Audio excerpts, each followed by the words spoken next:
Welcome, everyone. Happy, what is it, Tuesday? Hi, Tyra, Megan, Linda, Elizabeth, Kieran, Angela. Hi, Randolph, MQ. Welcome, welcome.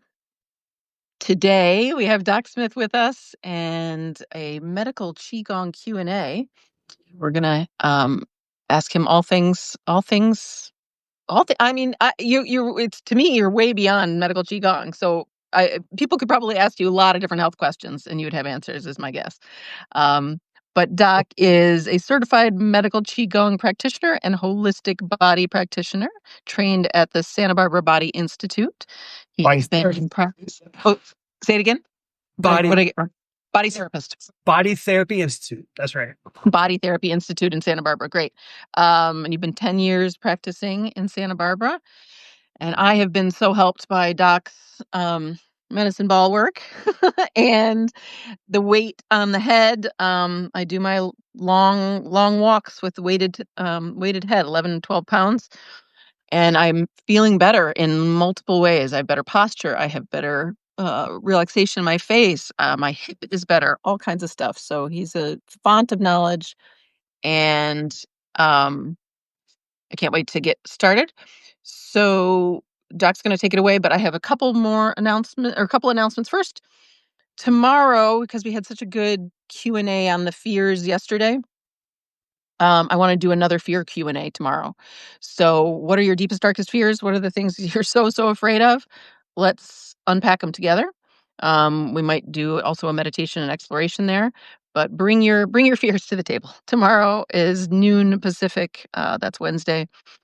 This Thursday, Candice DeMeza, D''Meza, will be here. And we're going to talk decolonizing our minds and liberation. Candice is on Substack and TikTok, and you can see her on her website as well, her beautiful work. Monday, we have Netta Faye from Substack coming, talking about living the true self. And next Tuesday, we've got Claudia back for our fourth conversation, maybe, Claudia? Healing conversation. We're going to talk the father wound and religious wound. And then Tuesday, the 24th, we've got Niels Barazil. Niels, I hope I'm saying that right. We're going to talk circumcision and what we should be calling male genital mutilation and the troubles with that. Niels is very forward-thinking about this stuff and reached out to me, and I can't wait to hear from Niels. So that's on the docket. I will be off the week of the 16th. And that's it for now. Okay. We are going to do a Q&A, but first, Doc, you're going to read some things to us. Thank you, Dr. Megan, for bringing us here together and hosting this. And what a great menu of stuff you have coming up, your calendar. I know. So lucky. Important topics and fear. That's a good one. Good one. Good one. Like the thing, yeah. In Qi Gong and Taoist cosmology, fear is the acquired emotion of the water element. And so that's our urinary bladder and the whole meridian, and our kidneys and the whole meridian. So when there's dysfunction and there's tightness, there's collapse, the fear that we feel, we see the signature in the body at the same time, in the breath and everything. So good thing for people, if we're going to be thinking about fear, if you at home, you're going to think about your greatest fears. Remember that you can breathe that fear out, release it, open mouth. Yes. Silent inhale into the nose and breathe in wisdom and embody wisdom. And that's our original attribute, wisdom of the water element. So I mentioned this because we're doing medical Qigong sort of basics and Q&A today. And this Taoist cosmology that we call Qigong now, it's been called other things in the past. Traditional Chinese medicine really is what it is. Qigong is one of the pillars of Chinese medicine, along with Tui Na, which is the body work, and acupuncture and herbs. So there's a whole philosophy and scientific understanding of what everything is, including what we are, what our emotions are. Um, and it all breaks down to what's called correspondences. So, and if anyone has any questions, please feel Yep. free. Type in I'll be the moderator. answer Yep. any. And I'm going to get to this reading here in just a moment. But since you mentioned fear, I like to just go with what Go for it. go with what comes up here. I mean, fear is the dominant paradigm that we're in. Yep. So for us to be able to reclaim and deprogram ourselves out of this pattern response that we're so into it, fear, collapsing into the fetal position, we can remember to release that out, purge it out of the exhale, and receive the new energy so we can embody our original self, our wise self. That's what we really are. Mm-hmm. And yeah, so it's correspondences. The idea that fear is the emotion that corresponds to the water element when there's stagnation there. And wisdom is what corresponds to the water element when it's free flowing and there's no disease at all and there's good function. Yeah. So water, wood, water creates wood. Wood is kindness. That's the original attribute of wood, is kindness. And then the acquired emotion is anger. Wood creates fire. Fire, the acquired emotion is anxiety or overexcitement, and the original attribute is peace and calm. Hmm. Fire creates earth. The original attribute of earth is trust, and the acquired emotion is worry. Hmm. Earth creates metal. That's integrity is the original attribute of metal, and sadness and grief is the acquired emotion of metal. And then metal creates water. So it's a circle, it's a cycle. So they all create each other, and that it's called the five element cycle of creation and control. So each element creates the next element, and it controls the one that's after that. So it's understood as like the mother and the grandmother. Like the mother creates the child, but the grandmother really controls the family still and the house. Mm. At least in in ancient times, right? All living together. So metal creates water. Metal controls wood, like how an axe controls wood, right? Yeah. And metal creates water in the sense that if you go under the earth, you get down under the clay and the soil, and then you finally get down to bedrock, and there's a giant slab of metal, granite, and that's where the water starts to pool up, and you have an aquifer now. So metal creates water. Water then creates wood. We see a river or a creek, there's wood, there's trees. Wood creates fire. Mm. It burns down. And then fire creates earth. It creates more new earth now. Mm. And then, so this is the Taoist cosmology that when we first got together on our first live stream, and I think I ended with the belly massage. Mm-hmm. You remember that? Yep. So that belly massage follows that pattern, and it shows us how we are this nature that I just described, that the metal element is down here. We begin that belly massage at the metal element down here, the large intestine, and we breathe in our integrity and body integrity. We breathe out any sadness for a few breaths. Then we move over to water, breathe in wisdom, breathe out fear, move up to wood. And so these are this is my metal element organs, my water element organs, my wood element, fire element, earth element. So it's literally right here. Wow. We are it. We are this nature that we see. Mm-hmm. Mm-hmm.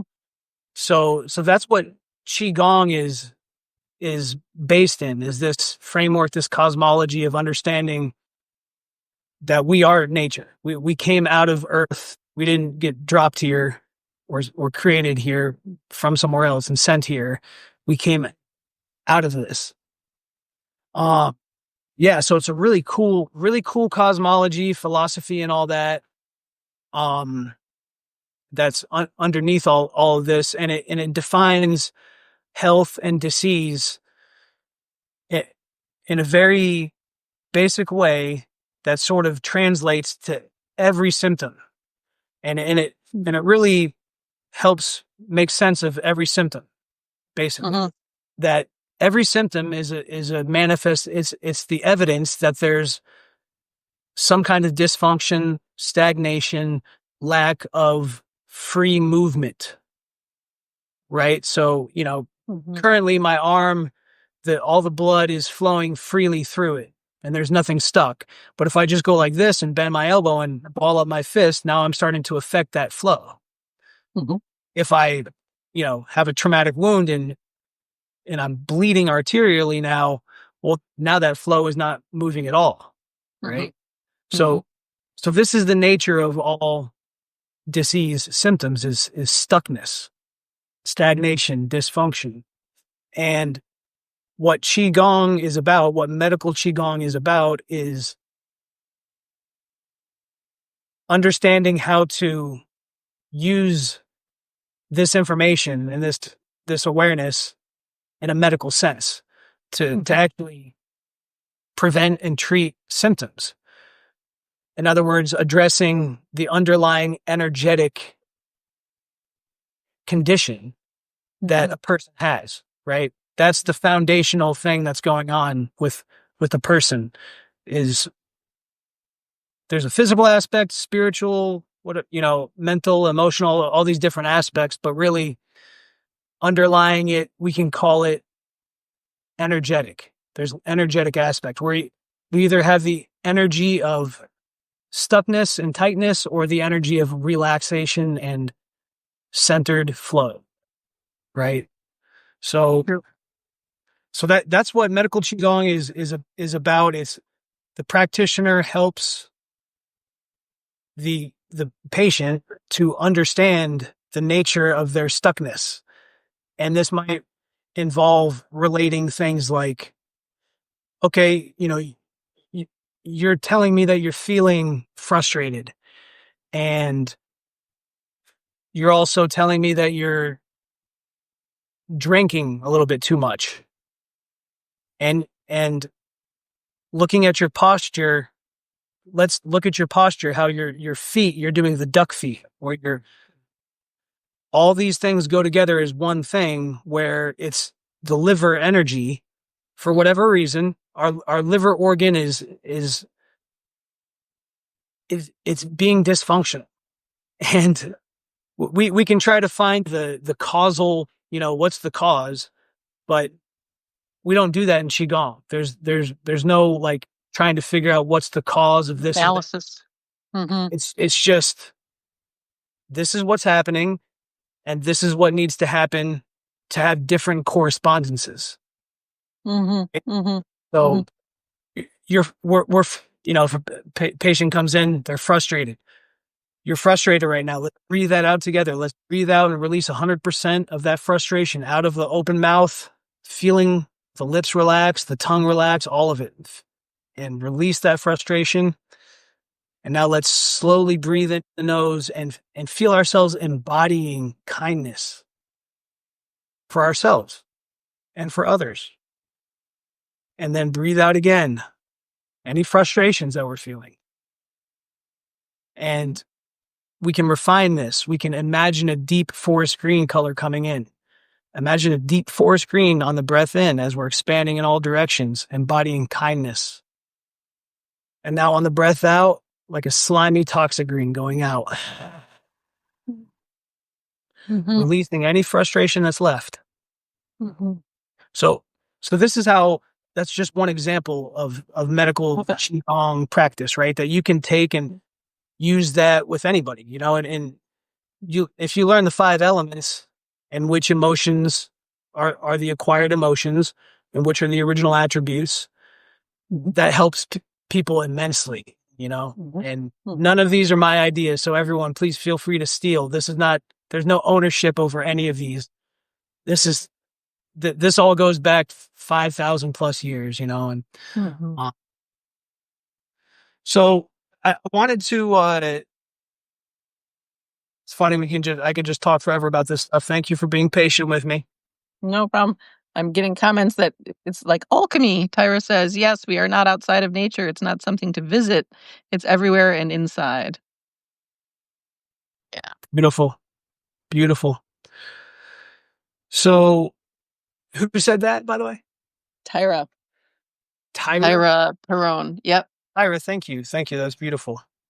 Well, if for I do for maybe a couple minutes here, I've got a piece that I wrote about a year ago. I haven't really published this yet, but this is a historical retelling of what happened.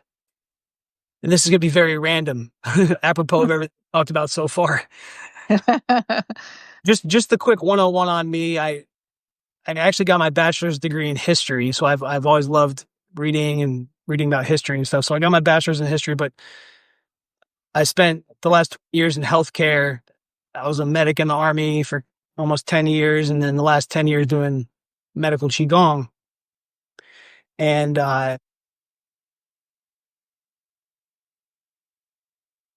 one of my criticisms is of our medical paradigm in the mainstream is I call it the military medical paradigm. Right. Totally. And you can see that it kind of fits within a patriarchal culture, right? It's militaristic, right? So it's all about targeting. Okay. That's a military word that you hear in the military. Who are we targeting? What are we targeting? What's our target here? Target. We're always trying to control and kill, right? More on the body. Yeah. Yeah. We want to identify, categorize, control, and kill. So that's what's happening with any problem, any disease that we diagnose. That's our solution to it. Doesn't matter if it's a foreign policy problem or a whatever, or a health problem, right? That's how the European culture has thought of this. So I'm going to read this story of what happened in the building of the Panama Canal about 120 years ago. And I read a book, which this one book is my own source for all this information, really. I'm just sort of reassembling the information and telling it in a different way from what he told.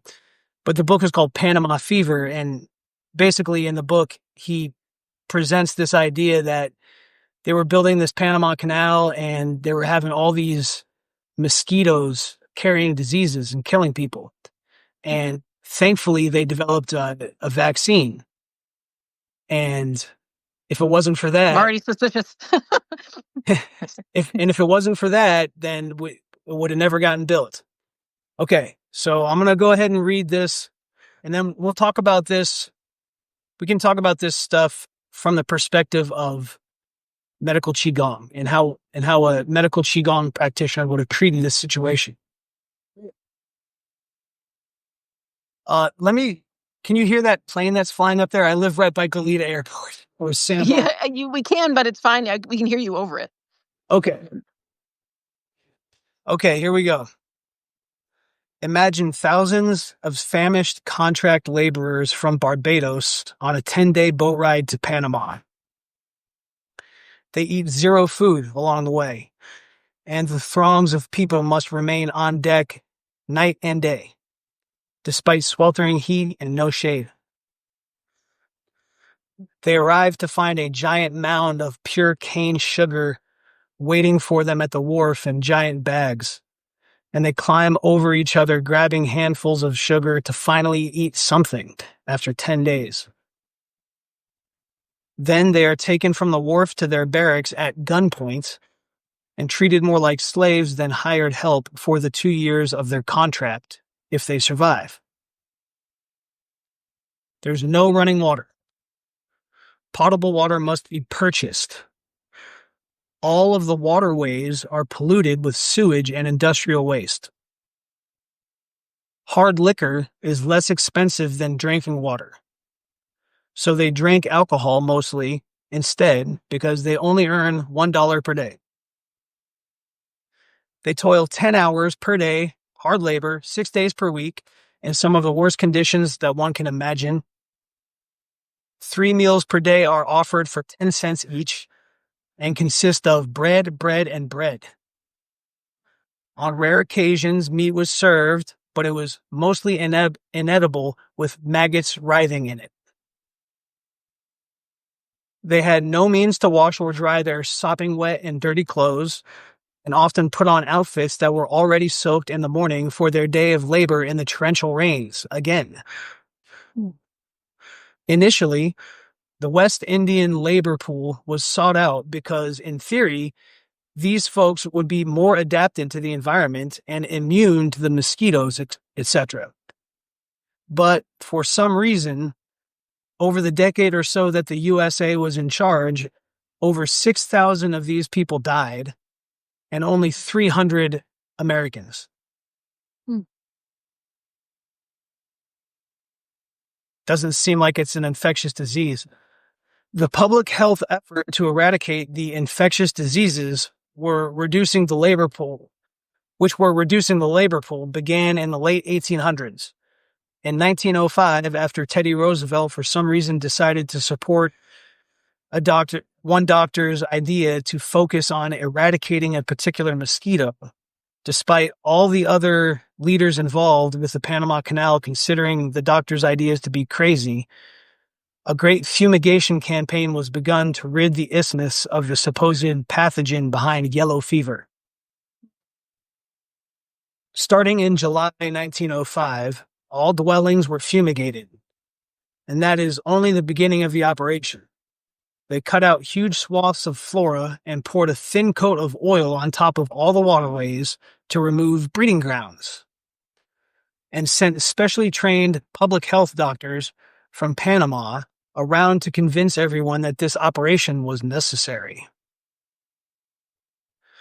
Well, what else began in July of 1905? They started offering $50 cash for each case of yellow fever that was reported to the authorities. And for the first time, running water was established. So what was the result of the fumigation campaign? According to the official story, the last case of yellow fever was on November 11th, 1905. Dr. William Gorgas announced to his colleagues as they stood over the body that, quote, "This will be the last case of yellow fever." And son of a gun, he was correct. Nobody else ever was diagnosed with yellow fever. But 1906, the next year, was the deadliest year of the whole period. More people died in 1906 from all causes than the previous year when there was supposedly a successful yellow fever eradication campaign. But instead, the deaths were attributed to malaria and typhoid. What are the symptoms of malaria and typhoid? They're the same basic symptoms as yellow fever, especially when you mix it with pancreatitis and liver disease. Yeah, being poisoned all day long. Yeah. And considering the first line of medicine was, I mean, in those days it was whiskey, and they had concoctions of like opium and shit like that, you know, like you just get laudanum, whiskey, and morphine and things that would bring on all the symptoms that then they call it yellow fever. So the rest of this post is just describes basically how all these different diseases have the same symptoms. And then when you look at the side effects of all of the first line medications for all those diseases, all the side effects are, these are not if you take too much of it. This is just the side effects if you take the right amount, right, of aspirin, of whatever. The side effects are, it's all the same symptoms. They're just exacerbating the same symptomology, calling it 10 different things, you know.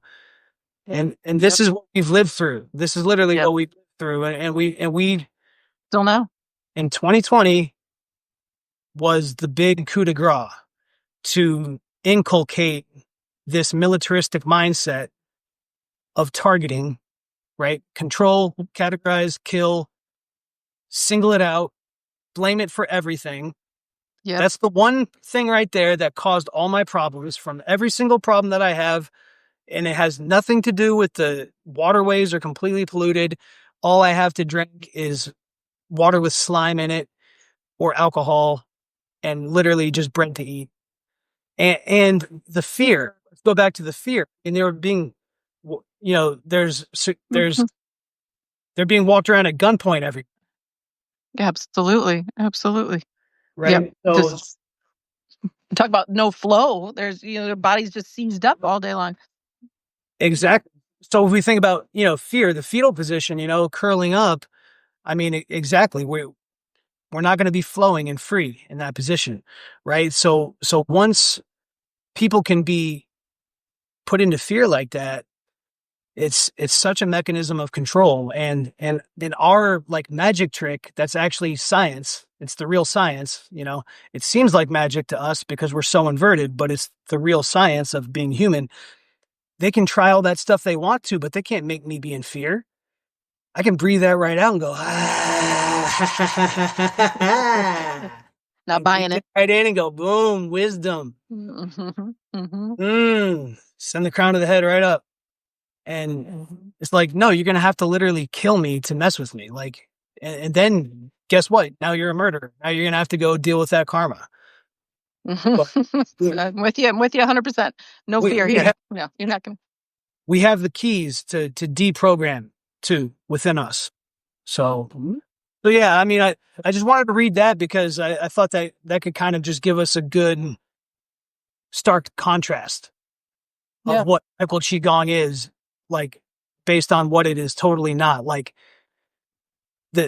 that's a good example that I just read of how we think, right? Yeah. Of still now our paradigm thinks of targeting, scapegoating, killing.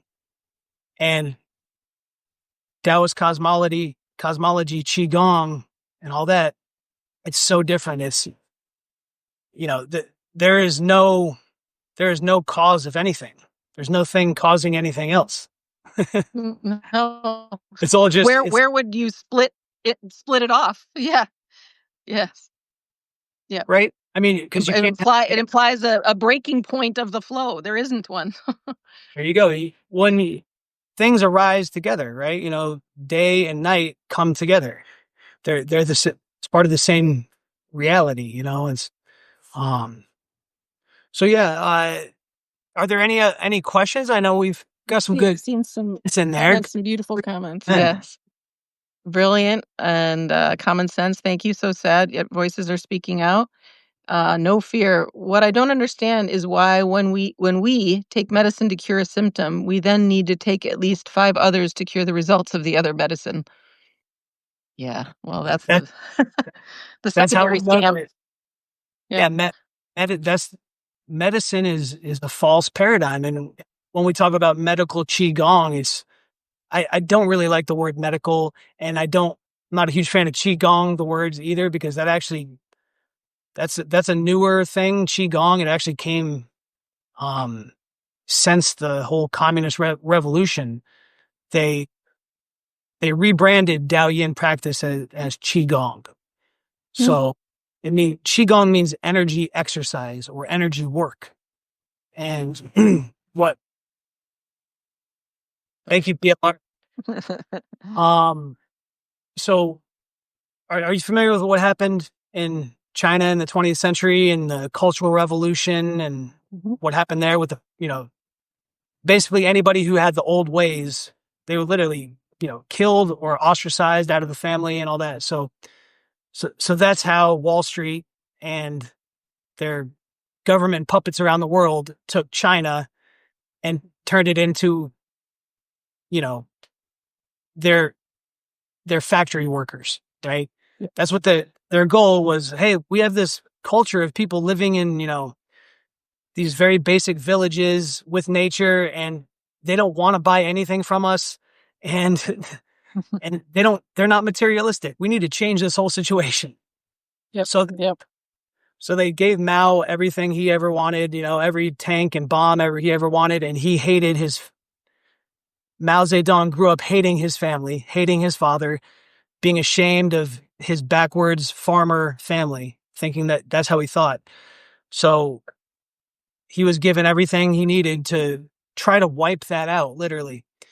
Well, what happened was you can't really wipe that out, right? And it started to reemerge after the Cultural Revolution, and like in the 70s, people had so much grief that they were processing that they spontaneous Dalian flow just started happening like in the streets. And yeah, there was led by some prominent women over there that are masters, and they helped to bring it back and help people heal. The government started realizing this, and they were like, well, we've got to, make sure that we control this. So we're going to call this Qi Gong. And to them, it was like a scientific way of describing what it is. It's the exercise of energy, right? Mm-hmm. So on a very basic level, almost anybody in any given moment, we're tight. Okay. We're holding it here. We're holding it somewhere. We're holding the elbows. There's some tightness, and the signature is right here in the posture. It's right in the body, the signature of tightness. And Qi Gong, as on the most basic level, is the transformation of this to this. Mm. Okay? And that, that's medicine. So that's the medicine. That's the medical aspect of Qi Gong. That's the thing that heals us, is that transformation. Yeah. So that I'm not a huge fan of the word medicine. And to the person that commented, it was like, we need 5 things, to cure us from the thing that cured us from the other thing. Yeah. That's the beauty of Qi Gong and of real health and real healing, which comes from within, is that no, there's no side effects. There's only good other side effects, right? Yeah. So yeah. And the better you get, the better you get. Like it doesn't, there's not a cost to getting better. Exactly. Just keep building. And that's my advice to anyone out here who's in despair. Breathe it out, release it out. Yeah. Breathe in trust. Breathe out any hope too. Breathe out hope and despair. They're the same frequency. Let it go. Mm-hmm. Any hope, any despair. Yeah, hope is trash. Breathe in trust. And, start building just little building blocks. Every day this comes up, we get another chance to do the best we can. And starting with the breath, it's what we're doing all day long. Mm-hmm. So, another major Qi Gong of energy exercise is the breath, right? So this is the most fundamental aspect of it, really, is, tension. We're holding it. We're not, a lot of people are never opening their mouth and releasing and going, mm-hmm. Ever, mm-hmm. Right? Yeah. And then on the way in, a lot of times we're breathing shallow. We're breathing up here. Mm-hmm. So we're taking breath instead of receiving it. And we're using shallow muscles up here. And we're breathing shorter breath cycles. Mm-hmm. So instead of using our diaphragm and using everything in the body in balance as it's supposed to be used, so nothing gets overused, right? If we breathe in and we receive the air rather than take it, we just breathe in and receive it, let it seep in. And then if I have any pain, any tightness, thoughts that aren't leaving, whatever, I go, release it 100%. And then continue repeating until I feel fine. And then I can breathe out through the nose and in through the nose. Don't have to open mouth exhale it anymore. But anytime we need some pain release, we can go. Love it. Love it. Yeah. Love it. I teach what these women taught, that it's like whatever way the body would like to release. And, when we were kids, it was a lot of that. It was just releasing through the mouth, playfully moving the body, keeping it in flow. The body will show you where it's tight and show you what it wants to do. Exactly. You just have to pay attention. Yeah. I love it. I call that the inner doctor. Yeah. Totally. Awareness is the inner doctor. We are our own healer. It's a beautiful thing. Felt se- Um, Jane says we should call it restorative Qi Gong. I like it. And PLR oh, says, I love our individual learning journey. Empty mind is where we see the next best step. Yes, leaving behind the past of confusion. Love it. Randolph says, please discuss the story of the supposed great benefit of antibiotics. The stats we are given are said to show that much death has been prevented. Yeah. Yomi. I'm happy to take that one. Great. Go for it. It, PLR is love you too, and empty the trash. I love it. Living. Okay, well take that one, and then Tyra's got a question too. okay, cool. So that was Randolph asked that. That's Randolph. Yep. Thanks for your question, Randolph. It goes for a lot. Every single medical product is this way. They say, they've got 6 ways from Sunday to lie about it. And Totally. one thing, you can look up on PubMed or there's many published studies that will show that comparing like children at the age of 5 who got antibiotics before they were 2 years old compared to children who did not get any antibiotics until after they were 2 years old. And the children that got antibiotics have 10 times more of everything, 10 times more asthma, everything, right? Now, it's hard to parse it because the same people that get the antibiotics are also probably the same people getting the vaccines and all Yep. the other things, right? So, but as far as antibiotics go, there's so many levels to this, and it applies to vaccines. It applies to anything that supposedly targets viruses, right? Anything that's targeting the one thing that is supposedly causing all my problems, There you right? go. If somebody's telling Lies. you, if somebody's telling you, hey, guess what? You don't have to actually change anything. You don't have to change anything about yourself or the way you see the world or the way you breathe or the way you stand or the way you move or the things you eat or you don't have to change any of that. And also you don't even have to go to therapy, to deal with the problems, that your dad and your mom couldn't help but impart onto you. You don't have to change anything. Just take this and it's going to target this one thing that's actually causing all your problems, which is not any of those things. It's just this one thing that you can't see it, but trust us. Trust us. Viruses are real, and this one Yeah. of the 30 trillion that are in the air, Yeah. this is the one. This is the bad one. And that's the thing that disproves any supposed microbe cause is the fact that actually, if you use the same test there, buddy, and test every day, you'll find out that guess what? You have that virus every 4 days of the year.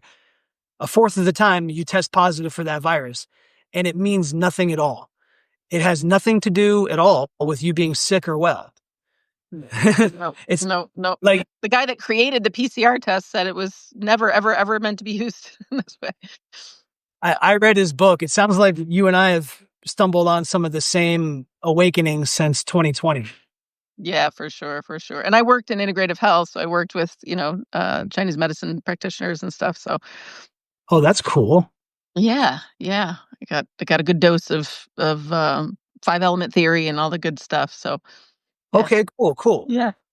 So when 2020 was happening, were they kind of like I had left by then. I left in 2019. It was all very well timed, and so or 2020 it was yeah. But there was a split. The majority of the practitioners were not buying it. including the head doctor, an MD. They had osteopaths there, DOs, and MDs, but they would all describe themselves as functional medicine docs. But Okay. then he was given a cease and desist letter because he was telling people to take vitamin D. And then he came out with his next newsletter the next week saying, you know, um, we'll be pushing, we'll be giving the vaccines out when they're ready. Oh wow. So he complied. He complied, and and I lost all respect for him. Just done. Yeah. That's the nature of the beast. It's a beast system. It's Yep. crazy. It is Yep. crazy. It's crazy. I mean, He knew. it He is. knew. It's like he knew. He knew. Oh, the man knew. I mean, he this is a integrative clinic. It's called Whole Health Chicago. And he had, I mean, yeah, he knew, but he chose his business over integrity. And and he had been going that way. So, it was the split. It was like all the people I respected and the folks I didn't. Yep. That's what 2020 brought. Yeah. But Yeah. I mean, but I have empathy. I have compassion. I mean, because we are so pummeled with this propaganda, yeah. the common person doesn't know. And it seems so real, and it's on our screens constantly. So no wonder. But, They they at this literally point, did scientific studies, in like the 50s, whatever, where there's a handful of, landmark studies like the Milgram experiments and Stanford prison experiments. And then there was an conformity experiment. And there was one that they realized that if you constantly pump the same lie for like 2 months, it's got to be for like 2 months, but you have to constantly pump it and never allow any truth to be spoken. 80% of people are completely convinced, and they'll never be not convinced. So that we've been literally, it's the programming is insane. It's insane, and it's so effective. And you're right. We have to have empathy and love for each other. And I mean, I remind myself, I have to be like, I literally used to believe all this stuff.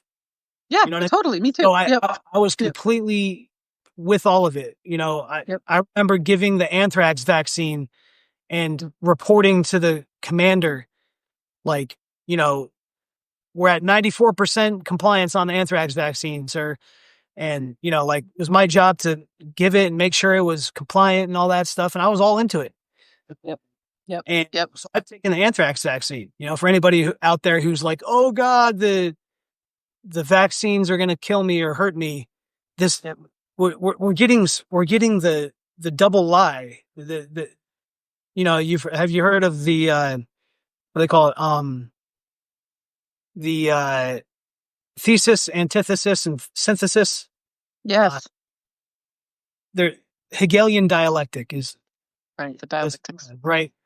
So, like, this is how the programming works. Like something happens, and of course, it's not really real. It's just being declared, right? Or it's something happens, and there's an interpretation. There's narrative that goes out, right? The programming goes out, and it always comes down to this or that. Yep. Yep. Like, Exactly. something happened, Black or and white. conveniently, there's exactly two ways. There's only two possible ways that you can possibly think about this. Yes. You're either in this camp, or you're completely in the opposite camp, and you're a horrible person. Or if you're in this camp, you're a horrible person to all those people. And Yep. these are the only two options, and there's nothing else. So don't think about it. In reality, what they're doing is it's like a pie, right? And they took one slice, right? And they put us in the middle, and they go, here's your sides of the pie, right? Like, this is what you can think. But there's actually this whole, 90% of the pie that's Totally. that's there for us. Yep. So Yep. they're doing this big time with everything since 2020. Lab leak, ivermectin. Guess what? There's no virus at all to leak out of a lab.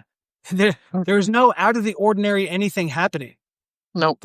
There's no out of the ordinary anything happening at all, except for, if you actually look at it, more ventilators more people were put on ventilators faster, and given drugs like remdesivir and stuff like that, right? Mhm.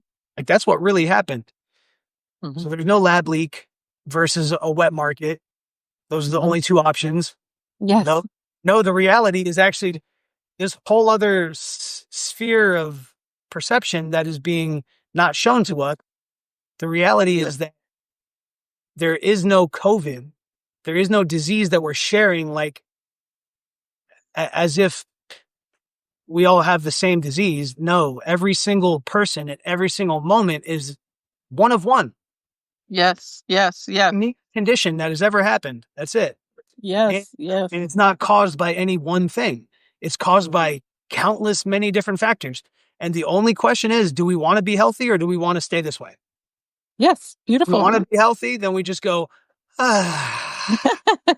Just like that. extend the crown of the head up to the sky, Mhm. right? And now we're doing breath, posture, mindset. We can Mhm. release the frustration, breathe in the Mhm. kindness, and movement is another big one, right? Mhm. So Mhm. what we call Qi Gong or Dao Yin, there's these different flows, right, that go with it because we're moving, we're creating movement where there was stuckness, and we're going through all the different ranges that we have, ranges of motion, to make sure we check the block on each one and go, oh yeah, I'm moving that, Mhm. moving Mhm. that, right? Mhm. And then the fifth thing is inputs. Mhm. In Qigong, we also understand that if we eat sugar, some processed cereal or something like that, that's going to create a lot of stuckness and stagnation, right? In these organs that Yep. have to process that. And this is a little truth nugget that anyone hearing this, write this down. This is one of the main things. My main teacher is Katie Mickey, Santa Barbara Body Therapy Institute. There you go. You can also catch this recorded on the replay on Dr. Megan's Substack. So Totally. Totally. And I if have you're an editor coming, and she's going to create clips. So good. If you're just relaxing, if you're doing some of the breathing, you don't have to get a pen and paper. You can just listen to my words. My main teacher, Katie Mickey, one of the most profound things that I remember her saying during class at Body Therapy Institute was that everybody thinks when they wake up in the morning and their neck hurts or their shoulder hurts, it's because they slept wrong. They slept on it the wrong way. That's not why. The reason that we hurt when we wake up in the morning is almost always because of what we ate and when we ate it or drank it the night before. And I think she was showing us it's called the organ clock. And each organ, just like nature, has a high tide and a low tide. So there's a 2-hour period during each day that is the liver's high tide. And 12 hours opposite of that is liver's low tide. And that goes through for each organ. And that clock again follows the 5-element cycle, right? Right. So you might have known about this, right? The liver's high tide is 1 to 3 a.m. So she said, people think that they wake up in the morning because they slept wrong and their neck hurts, but really it's because they drank some whiskey the night before at 11 o'clock at night. And rather than having its high tide period unencumbered by that whiskey, that now it's like, oh shit, now I've got to process this whiskey. Right. So because it had to process the whiskey, now it's like it had double work, it had overtime to do, right? So how does an organ do double the work that it needs to do? It gets help from its friends, from any any way that it can. It will take energy. Right. And if you've got an acupuncture or anything, they're poking needles in us. Why? Right? Or acupressure, squeezing us in these points. Why? Well, that's because this is a point that's on a line, right? It's on a river of energy. So like here's the lungs. It starts here and it goes along here and goes out the radial side of the inside of the arm, both sides, right? So so when we overwork an organ, okay, like our liver, we overwork it, it pulls energy along those lines. Now this is lungs, the liver's down here at the legs, but come wherever the corresponding meridian is, there's soft tissues all along there. There's tendons, muscles, Right. right? So if you think of a muscle or a tendon that's, it's in good shape, and really what it is, it's a reserve of energy. Yes. Yes. Okay. So now the liver has been given overtime work right before bed, right before high tide. And now this is why, every tradition, Chinese medicine, almost anything will tell you, don't eat after sunset, right?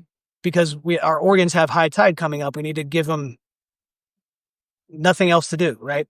So what people do is they drink or whatever, and then all the soft tissues that are along the meridian energetically connected to those organs that are now overworking, those organs pull the energy from those soft tissues, and we wake up in the morning and we're like, oh, my neck.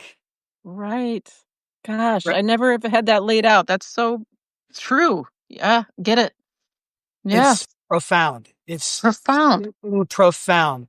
And this is Yeah. completely not recognized or No. understood at all in the so-called Western science. Right. And it Right. ties everything together. It's like, oh yeah, now Totally. I Yes. well, why Yeah. that pain was in. So this is why one of the thank you, PLR, bless you, my friend. So this is one of the reasons why I probably my number one, just blanket other than the breathing and the posture. Right. Um, Number one prescription is fasting. Yeah. Yeah. So Miriam because says the same thing, It's nice. to reset your gut and let all everything rest. Let the whole digestive system rest. Yeah. Exactly. So and when we let those organs rest, then they send a signal to all those soft tissues, those muscles that they had been depleting, and they say, "Oh, we're good now. You can have that energy." Right. Right. So that's why fasting is really a transformation on all levels. The physical, mental, emotional, all of it. Yeah. Yeah. Makes so much sense. Thank you so much. That's a beautiful thing to lay out. Um, I I'm see waiting. some other comments and maybe questions. This is Yes. so fun. Tyra says, "Yeah, time." Have you I got a listened to the solid 5 more podcast? minutes. Yeah. Okay. Telepathy tapes. One speaker on there talked about how he healed his cancer entirely energetically through mind body connection, meditation, and energy work. Beautiful. Beautiful. I've seen bits and pieces of the telepathy tapes, but I haven't watched it. I'm so glad to know people are talking about it on there. I'm learning to and love this with you, Megan Roca, and your guest docs. That's so beautiful. Oh, thank you. Charlene says, I feel like a guinea pig, just an experimental lab rat, and no one will advocate for me. I had something that worked for my schizoaffective disorder. Then they took me off that reason. Too expensive. It's 1,500 monthly, one med, 30 pills, brand name. Now they want me on something else. Tried, but extremely sick. A doctor accused me of giving away or selling them. They don't know me, but it's okay for them to accuse me. Never feel like I'm human. Oh, I'm so sorry. I don't have rights. Animals seem to be more valuable than human life. I know we have such an insane system. I'm so sorry, Charlene. Um, Hey, Charlene, you can feel free to reach out to me if you'd like, my friend. I'll yes. gift you a session. We can work together over an online video and connect, and Great. Great. feel Yeah. free to reach out. Great. And we can reach out to me too, Charlene. Um, Welcome, Dr. thank you. Don Hall. Hi, Don. Tyra says, do you believe the body's illnesses spur from energetic blocks only? Or how would you describe it? Stagnant energy? Question mark. That that's a that's a good general way to understand it. I also don't want to say this is the one answer for everything Yeah. either. There's the Tao that can be spoken is not the eternal Tao. So Yeah. there's mysteries and there's many different factors that combine. And who asked that question? That was Tyra, I believe. Tyra. Thank Yeah. you. Tyra, and for anyone else watching, this is the Bible of Chinese medicine. This is one translation by Mao Xingni. He translates it as the Yellow Emperor's Classic of Medicine. Other translations call it the Yellow Emperor's Inner Canon. Right. I'm gonna apropos of that question, I'll just read Good. from here. Okay, so this is the Bible of Chinese medicine. And the Chinese name for this book is called Huangdi Neijing. Huangdi means Yellow Emperor, and Neijing means Classic of Medicine or Inner Canon. Okay. And I'm actually, because you asked that question, what is disease? What is it about? What is the main cause? To answer that question, I want to read from chapter 13. This is one of my favorite chapters of the whole book. And we learned some interesting things in here. Let me see here. So, very briefly, this book is a discourse between the young Yellow Emperor, who becomes the emperor who unites China. As a youngster, he's receiving instruction from his tutors, and they're called his heavenly teachers. So the book is just a discourse between like a 10-year-old Yellow Emperor and his teachers. Okay. Chapter 13, Treatment of the Mind and the Body is the name of the chapter. Huangdi asked, I have heard that in ancient times, when the sages treated, all they had to do was employ methods to guide and change the emotional and spiritual state of a person and redirect the energy flow. The sages utilized a method called Zhu Wo, prayer, ceremony, and shamanism, which healed all conditions. Today, however, when doctors treat a patient, they use herbs to treat the internal aspect and acupuncture to treat the exterior. Mm-hmm. Yet some conditions do not respond. Why is this? Chibo answered, in ancient times, people lived simply. They hunted and fished and were with nature all day. When the weather cooled, they became active to fend off the cold. When the weather heated up in summer, they retreated to cool places. Internally, their emotions were calm and peaceful, and they were without excessive desires. Externally, they did not have the stress of today. They lived without greed and desire, close to nature. They maintained Jingshen Ituo, or inner peace and concentration of the mind and spirit. This prevented the pathogens from invading.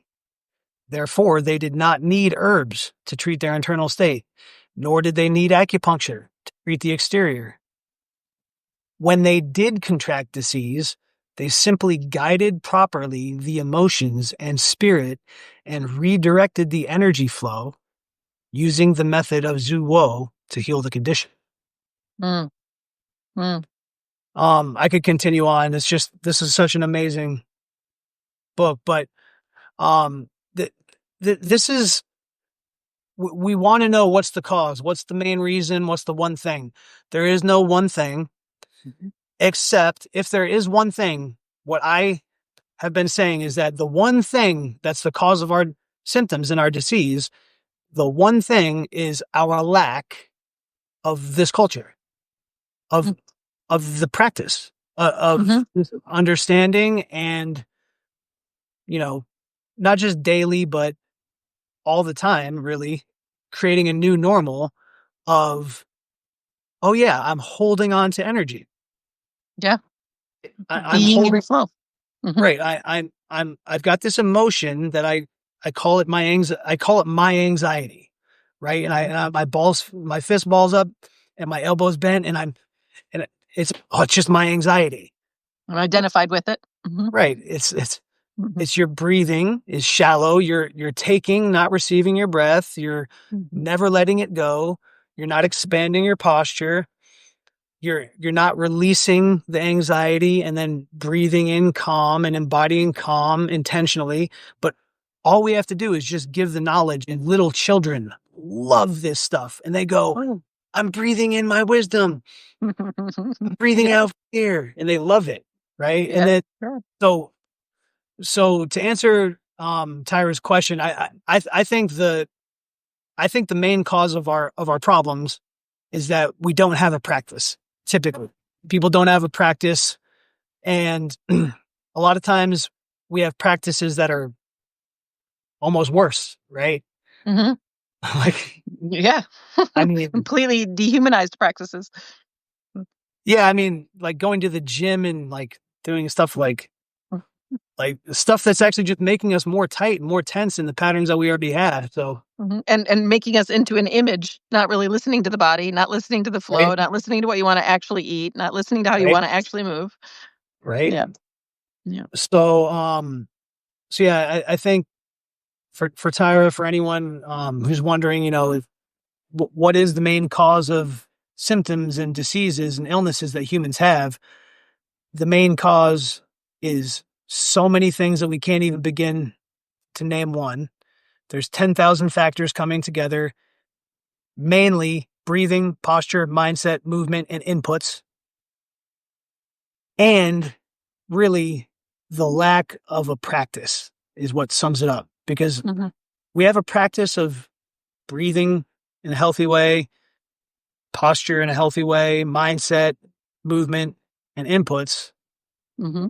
And we actually create a new normal in Hmm. those terms, right? Because the point of our yoga practice is not just to do, 3 times a week for 1 hour at that time. And then the other 165 hours we're like not a yogi. Hmm. No, it's the point of practice is to create a new normal, Hmm. right? So that way, wherever we are, we're, you know, getting ready to go into a meeting and it's intense and whatever, we can remember to release out, open mouth, and maybe go to the bathroom if we need to, whatever, Hmm. to have some time to do our practice. Hmm. And Hmm. so I think that's the thing that is causing our illness is just mainly our lack of practice of grooving and Yeah. getting, used to recreating a pattern now that is healthy, right? Hmm. Healthy And it's breathing. natural. That actually is as how your body wants to move. I'm all for every kind of movement, and make sure it feels good. That it's actually you want to do it. I think we need practice because we aren't connected to nature, because we don't have natural movements in this modern world. But the more we can just like I was a Bollywood dancer, and a lot of the moves are just I used to teach Bollywood. A lot of the moves are just full, like women, like it would be like snapping laundry in the wind, and that's the move. All these different folk movements, basically. I love that. Yeah, and it was just the natural right, and this was your exercise, this was your practice, which is literally just living life very, very connected to the everyday, very connected to your body. Mhm. Um, so I'm all for, yes, a practice and a new normal, which is really just being embodied and Yep. following our natural thing. My practice is very long walks with bags of rice on my head and dancing, and weird, whatever I feel like doing. Um, so as long as it doesn't, because I come from psychology, right? People can like and because we've had such your words targeted is so good. We have this targeted and siloed idea of practice or health. That I'm going to do this one thing. I'm going to go to the gym and do this thing, or I have this yoga practice and I do it every 3 days. It's to just to be inspired by all the things you offer. Because I tell you, you're the weight ish thing. I was like, this is what I want to do. This is not a practice. This isn't any. This just feels great. Good, And so I do it because it feels great. good, Yeah. good. And because my life isn't set up to have to take, bags of food back from the market. I have my truck. So I have to sort of artificially create it, which makes it a practice. But I just want to emphasize fun is the key to keep it going because then it's true, then it's real, then it's actually your body leading versus your fear of like I'm not going to be healthy, so I have to have a practice, or I'm not going to be fit, or I'm going to die alone, or whatever, which Right. I know drives so many actions. Uh-huh.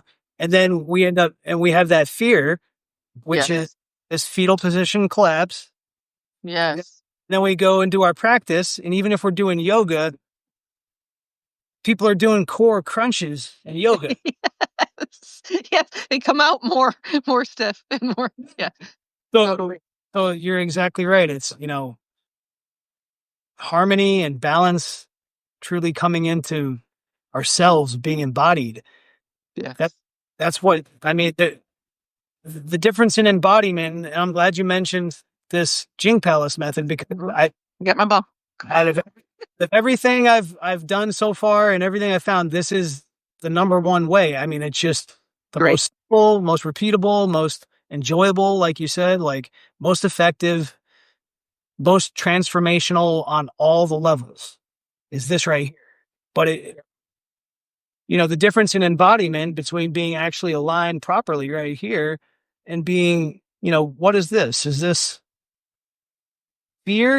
Me being in fear, me being afraid of what? Of of being tall, of being full, of Mhm, right. It's mhm, eh, mhm. so we're so we're so patterned into that disembodiment of we're no longer in our body with our actual flow of blood, and we're we're collapsing into some Yeah, thoughts, emotions that we're letting us letting it run our lives. And exactly, exactly. well, I'm just imagining you now as a Bollywood dancer, and I think it looks amazing, and I can't wait to see. Oh, There's some video out there. oh boy! Well, In you, my shiny, my sequined, my balloon pants and sequin tops and saris and beautiful, beautiful stuff. It was really fun. I, Um, I love that stuff, and oh, it was so fun. I I think that dancing head loaded is one of the best, like walking and dancing. Yeah. Yeah. I haven't tried dancing with my head loaded yet, but I I mean, I will. I mean, I, I probably have to do it with the ball. Like, what I love about the rice is that it molds to my head, so I don't have to put my I, arms up, and I that's and I and it helps me, like, with my balance. It also really is helping with my hip rotation. Like, I can feel that my hips are much more fluid in my walking now. It's just been beautiful. awesome. Yeah. So good, so good. I mean, there's so many different angles. We could talk another hour on this at least. But Hippocrates said that all disease should be investigated in the spine. All dis. So if we have any pain anywhere, Yeah. any problems anywhere, it's Yeah. theoretically possible that simply loading the crown of our head and perfecting that posture right there Yeah. would really help a lot. Maybe even Yeah. completely resolve the symptoms. And Totally. Totally. And this is, I worked with the mind a lot, right? And when I talk about healing, I talk about waking up from the mind and then healing through the body because it's actually the body that heals. The mind doesn't heal. That's a misunderstanding. But we have to wake up from it. We have to see through the thoughts. But what I have found is people often like if they haven't gone through the body, right? They haven't found that flow in the body. They haven't found the stagnation and felt through it. It'll go like this. It'll go like, well, I know it's not true. I know my thought's not true, but it still feels true.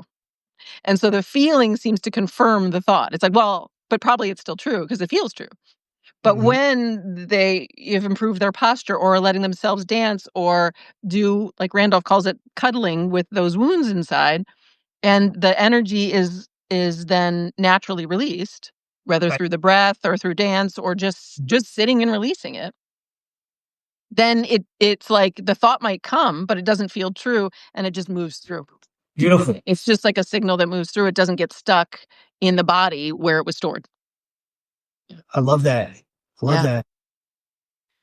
Yeah, maybe I know we talked about this at least one other time, but maybe next time we can have an image up or something for people to see.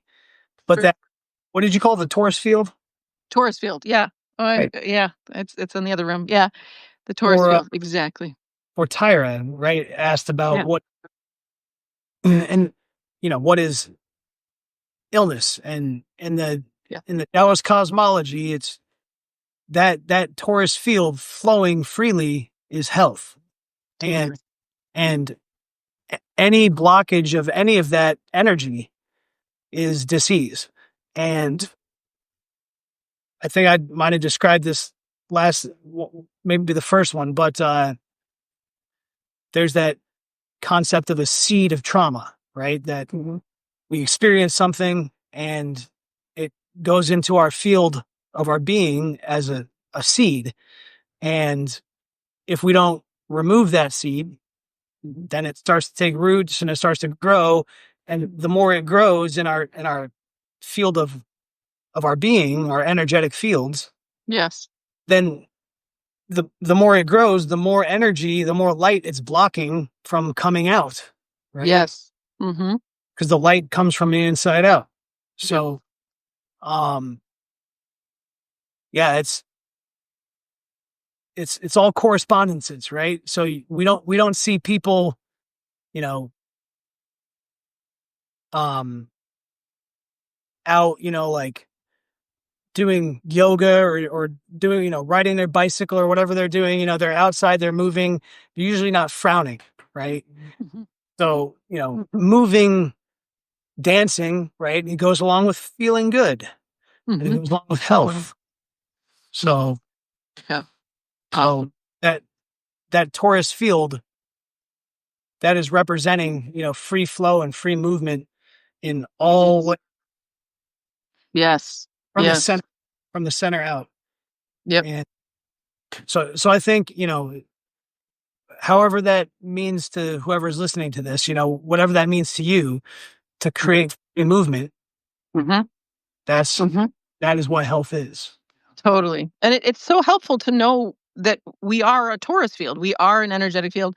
We are fields within fields. We are a big Taurus field. We're connected to the Earth's Taurus field. There are Yep. Taurus fields in everything around you. Each chakra is its own Taurus field, its own Yep. vortex. And so, you know, and as we talked about last time, matter follows energy, which follows awareness. So if you put awareness where there's stagnation, we've already got it moving. I'm so glad you just said that, because this is a good one. Okay. This is a good one for, what do we have? A few more minutes. I got Yeah, what do you about want? 5:30 is the absolute latest, but I should probably be off a little. Okay. Okay. I almost started us out with this today. Thank you, PLR. Mhm. Back to you, my friend. I almost started us out with this today, but since you just mentioned it all, let's take our hands here. Okay, we're gonna relax our arms, our shoulders, wrists. Everything's relaxed. Our fingers are relaxed. Breathing in slowly into the nose. Now we're releasing 100% out of the mouth. One more breath silently into the nose. With our next breath out, we're gonna, energetic claws they're coming out. They're like tiger claws. Ooh, I got my good talents with them too. It's good. Oh, you got those talents. I like. Yeah, look Okay, at well, those are pretty beautiful. Okay, you're gonna have to be careful with those.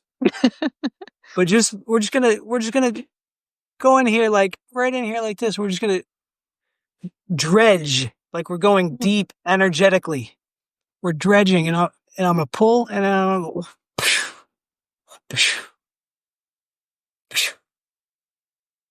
Okay, now we can just come back to center. So you had mentioned energy flows where attention goes, something to that effect. That's another thing I learned at Santa Barbara Body Therapy Institute. And the very first class I took was foot and hand and ear reflexology, Mm. which is such a great tool. Every child should be learning this stuff. One of the first things she had us do in class was, okay, everybody feel the back of your neck, right at the base of your skull. Just notice, how does it feel? Any pain? Any tightness? How's your range of motion? If you go, how do you feel? How's the back of your neck feel? Now notice that for a minute. Okay. Now give your partner, you're going to trade 30-minute foot massages, foot reflexology massages. Okay. After the hour, okay, everybody now check again, feel the back of the neck. This is a scientific experiment that the FDA, the NIH, the CDC, if they actually cared at all, if they actually cared even one iota about helping you to relieve your migraines or many other symptoms, rather than just give you pills that actually make it worse. My wife's coworker got Botox for migraines recently. Oh, And she's having a horrible time. of course. Constant vomiting. They actually diagnosed her with some, like, what do they call it? They were like incessant vomiting syndrome or something like that. She's constantly vomiting. People are doing this to their face thinking that, oh, it's just my face, it's no big deal. No, the stomach enters right here and it goes down just right here and it goes down here, and the urinary bladder enters here and it goes like this. Yes. Okay. The gallbladder here, and people are doing this not understanding that these are points where energy needs to flow freely through. And wait a minute, you just made it so that muscle can't ever work again. Yes. Yes, Not to mention the toxin. Ugh. Yeah. Well, the toxin is the toxin. This is a good thing for people to understand. The toxins are not a big deal. Like a material toxin to our body, when we're embodying wisdom and kindness and calm. When the flow is good. Yep. When the flow is good, we're like, get right out of here. The liver takes care of it. We're feeling great. No big deal. The toxic state is the state of worry and fear and muscle being and the breathing shallow and the bad posture. That's toxic. Qi Gong medicine is about transforming that toxic state to the healthy state through breath, posture, mindset. Great. But what was I just saying? I just lost my train of thought. Sorry, the Botox and Botox. Okay. Yes. So going back to the reflexology class, backing it up. She had us put our hands here again. She said, how does the back of your neck feel now after having, giving a 30-minute foot massage and receiving a 30-minute foot massage? And everybody was like, oh my God, I have no more pain back here. Oh my, like I haven't moved like this in forever. Oh my God. And she's like, okay, so now you just learned that there's some connection between your feet and your neck and your head and your brain. So your body's connected. And you just learned that energy flows where attention goes. And what was happening when you first felt up here was that energy was all stuck up here, as it typically is in our culture. We're all up here. So everything's tight up here. Right? And then what happened was we spent an hour where your attention was as far from there as it could possibly be. Beautiful. Yes. Right? And that this is why a foot massage is literally, it's just so sick that every medical doctor over at the hospital over here is not just, they should literally just be sitting there doing foot massages. truly. People would actually touch the person first, and then the feet. Amazing. Yeah. My wife just got home and my dogs are starting to go nuts. You gotta go. Perfect timing. Dr. That was our bell. I love it. Thank you so much. This is great. Always great to see you. Thank you. Come back anytime. Thank you for your amazing work. Likewise, my friend. Keep it up and we'll see you next time. Okay. Healing's free, not easy. Awesome. Love you. Talk to you later. Bye. Bye. Bye, everybody. We'll see you tomorrow for the Q&A on, I guess Doc will go, and then I'll just recap here. Love you too, PLR. Programming is insane. I'm sorry if I'm gonna, I'll maybe forward your questions to Doc if I can't answer them.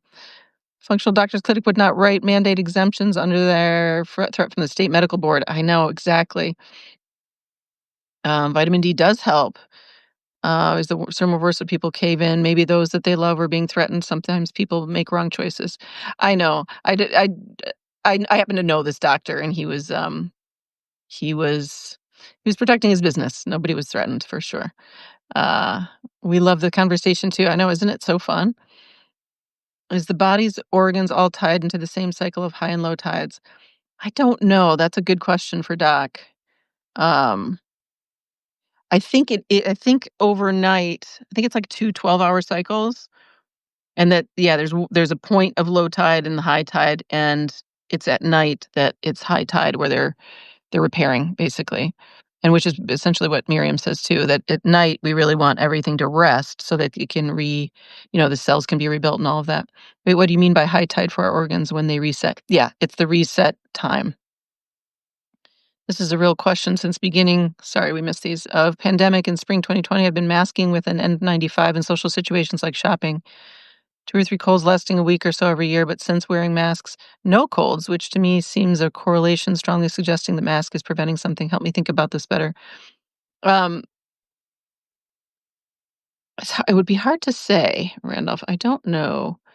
Um, the doctors I've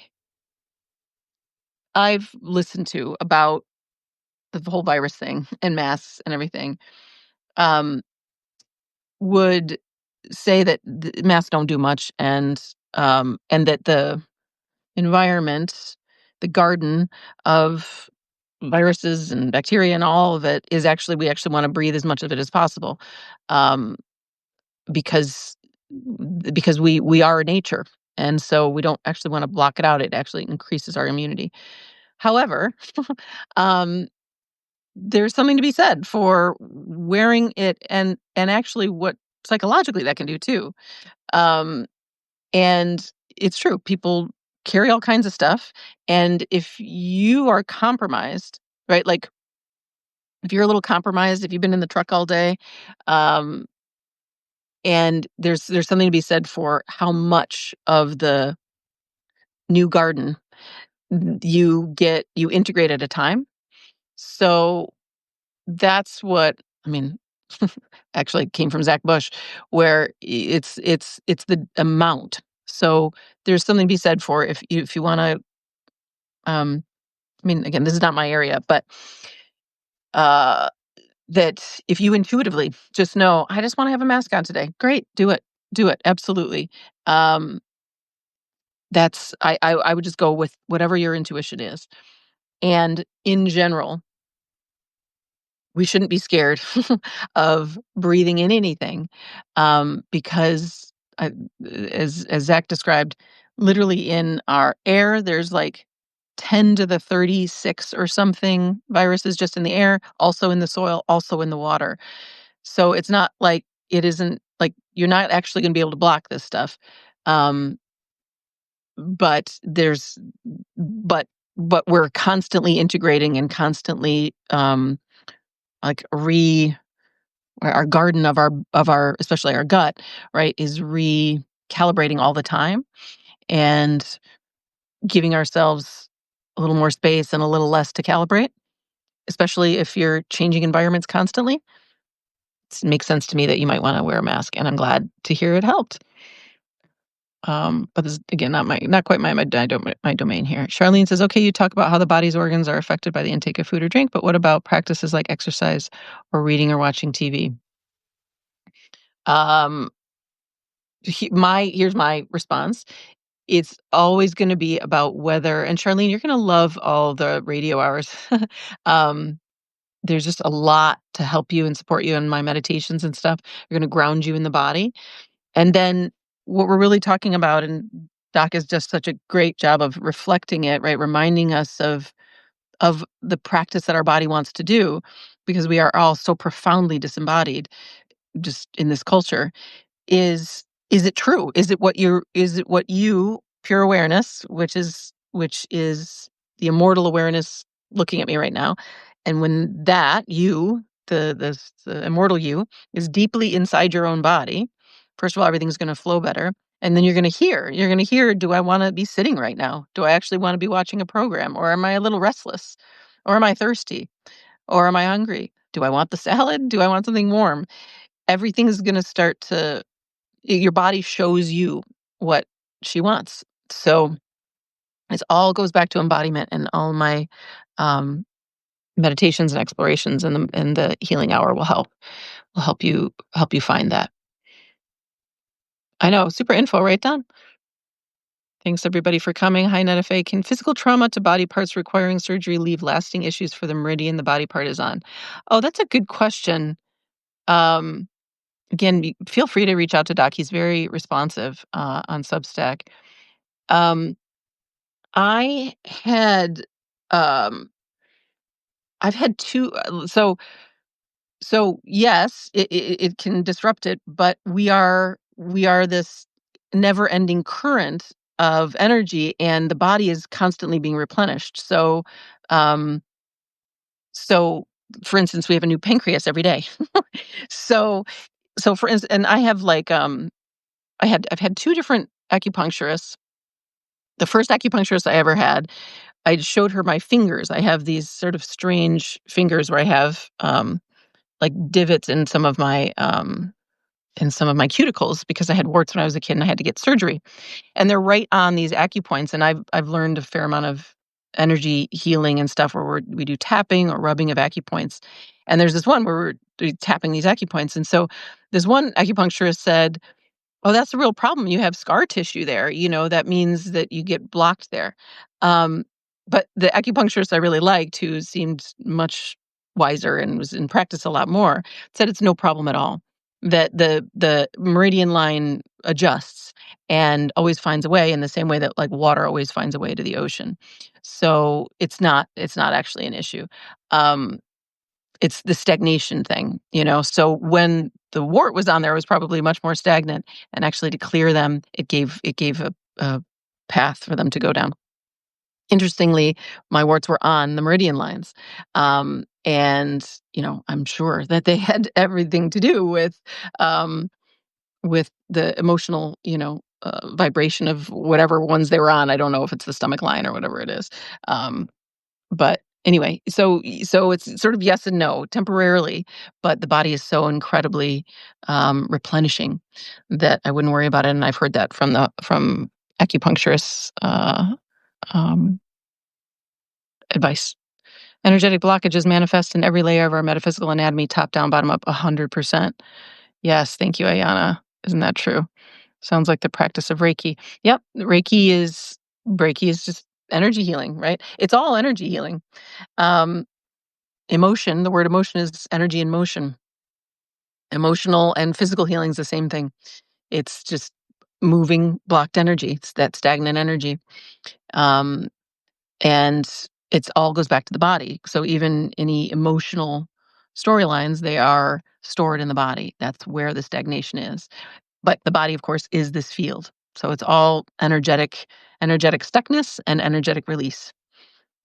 And the emotional release, like if we have a good cry or something, it can be helpful, but it often doesn't get to the very, very root, which is pain or really the dense energy, often in the center of the chakra, um, or one of these kind of core areas of the body. So like the liver. But I loved this talk of how the soft tissue along the meridian line of the liver, for instance, on the legs, if the liver organ is taxed, then those tissues have to be pulled from. So it tells you it's the line of energy. It's like a waterway. And if that waterway is, toxified, then we've got to pull pure water from other areas. And that all goes back to, it's like, it's so true. If you're having a glass of whiskey at 11 p.m., yes, my interest coming from psychology is, why are you drinking the whiskey? What's the belief? What's the fear? Having you reaching for something that your body actually doesn't want, I'm not against alcohol. It's just, is it true? Is it actually what your body's asking for? And 99 times out of 100 at 11 o'clock at night drinking whiskey, it's a no. But so I would go there, right? I would go to what's the pain, what's the what's the fear, and what's the pain that's driving that. And we're going to talk about that tomorrow on the radio hour. We'll do another round of what's your fear? Another round of what's your fear? And then we'll go look together and see how it's not true. And we'll go heal together. Where is it in the body? And we'll go bring attention there. And like he said, energy flows where attention goes, and that'll start to open it up. So feel good, go dance in the rain. Absolutely. Dancing is my favorite energy healing. Loving the differences of life with a heart that views the outside of us with curiosity and love, not anything other than a loving interest. Beautiful. Do what makes you feel good, what you're passionate about. Laughter. Yes, yes. Hi, Lisa. Thank God for the God of giggle. I love you too. Staying in the body without dissociating. I understand that, Charlene. Feel free to DM me. Um, and I get it. It bounces you out. And there's going to be stories there when you go in. It's like a story about the pain or whatever you find there, and I could help. And you could also come on. You could come on live if you wanted to do a live session. I'm happy to work you through it, and because whatever you're healing, everybody's healing from. But feel free to DM me if you don't want to come on live. No problem. Um, but it's going to be, our natural state is embodiment. So I get the habit of dissociating. Um, but I'm gonna go right there. What's that belief that bounces you out? Um, and a lot of times, and we talked about this with phosphine, all of us have this. It's a story about the sensation. It's not the sensation itself. And the stories are never true. So feel free to send in your fear tomorrow, and we'll go through whatever the fear is in your body or whatever why you dissociate, why you check out. And it's all healable. All disease perfecting posture. I know that the posture thing is huge. He was really helped me out with that. So if disease generates from the spine, when you hear people saying the others are spineless, then where else can you pinpoint disease coming from? Yeah, so it's like I was just saying, where a lot of stuff is stored deep in the middle of the chakra, which is along the spine. So um so getting to the core, it's the center of the body. It's like it's just like pulling out a root, right? We got to pull out the root. The root is usually deep, deep in the center of the body. Um, so dis-ease, right? Just dis-ease. There's lack of flow. It's not easy. It's hard because it's tight. So literally just putting awareness in your spine. Doc was saying, he loads the head with weight, but you could also just imagine something being up there and you start to straighten up. But what happens with weight on your head is that it demands this alignment, because it's the body reads it as like, oh, there's weight up here. I better stand straight. And then that flow goes. And then I would just add feel into your spine, feel into the center of your body. You don't have to know why, you don't have to whatever, and do your best to not believe any thoughts about the sensations you feel. But just feeling into your spine is going to open up the Sushumna, which is the line of energy in front of the spine, and open up the spine itself. It's all part of that center of the torus field. So just feeling your spine is huge, and yeah, loading the head definitely helps. Hopefully that helps you answer it. So much love to you. My claws and hisses are activated. Oh, good. Oh, good. Energy fields. How can people keep themselves from absorbing others' energy? I'm speaking about those who are extremely sensitive to others. Yep. So the best way to do that is yourself to embody, is to be very, very in touch with your own energy field. So that's going to go back to feeling into your spine, feeling into your organs, feeling into your heart, feeling into your skin. I've got hours and hours and hours, dozens and dozens, probably hundreds of hours of meditations. If you go to megrokel.com or on my Substack, the free healing section, go there. And everything I do is about coming into the body first and then opening from there. And that's going to buoy up your field. And what happens then when your field is robust, another field comes in and it doesn't pull your energy out. Now we gotta open up so the mind to see what you're believing that gives you, like, that has you leaving your body and giving your energy out. But it takes two to tango, right? I've been I'm the queen of being around narcissists and vampires who took my energy, but I gave it out. Um, so now that I'm more stabilized in my body and I'm not believing the thoughts that would um, have me hijack myself, that there's this robust energy and I suffer no fools. You can't get in. um, so those will help. Those will help. Go do those. They're on YouTube and Insight Timer and here and all kinds of stuff. So we are actually killing ourselves. Yeah, we are so disconnected, but we're reconnecting. How about that human connection? Healthy, good touch is awesome. Totally, totally, it is. Very helpful response on the masking. Okay, good. Thanks, Randolph. If we always are afraid to live life because there's something we fear, are we ever going to get a chance to live life? Yep, it's fear that blocks us. So see what your fear is. What are you most afraid of? What is the thing you never want to have happen? Let me know, and we will talk about it tomorrow on the radio hour, noon tomorrow. Um, Charlene says childhood traumas must have a lot to do with blocked energy. If you've lived with that for so long, how can you replace what you know? Yeah, so the trauma is in the belief. So it's not actually known. It's actually a belief. And we believe all the thoughts that come our way, all of the traumatic things and abusive things that are said to us. We just believe them. We believe everything we thought we think. Um, but we actually question them. We do a process called inquiry.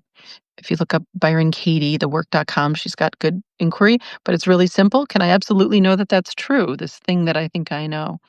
And so our process is to take awareness, see through the thoughts that you think you know, the beliefs that you were taught about yourself, about the world, about all of it, and then feel through where it is stored in the body.